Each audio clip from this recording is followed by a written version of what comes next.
مسجد حرام یعنی خانہ کعبہ سے مسجد اقصی یعنی بیت المقدس تک جس کے چاروں طرف ہم نے برکتیں رکھی ہیں لے گیا، تاکہ ہم اسے اپنی قدرت کی نشانیاں دکھائیں۔ بے شک وہ سننے والا ہے، دیکھنے والا ہے۔ اور ہم نے موسیٰ کو کتاب عنایت کی تھی اور اس کو بنی اسرائیل کے لیے رہنما مقرر کیا تھا کہ میرے سوا کسی کو کارساز نہ ٹھہرانا۔ اے ان لوگوں کی اولاد جن کو ہم نے نوح کے ساتھ کشتی میں سوار کیا تھا، بے شک نوح ہمارے شکر گزار بندے تھے۔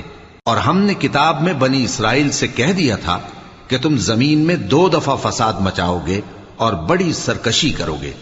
پس جب پہلے وعدے کا وقت آیا تو ہم نے اپنے سخت لڑائی لڑنے والے بندے تم پر مسلط کر دیے، اور وہ شہروں کے اندر پھیل گئے اور وہ وعدہ پورا ہو کر رہا۔ پھر ہم نے دوسری بار تم کو ان پر غلبہ دیا اور مال اور بیٹوں سے تمہاری مدد کی، اور تم کو جماعت کثیر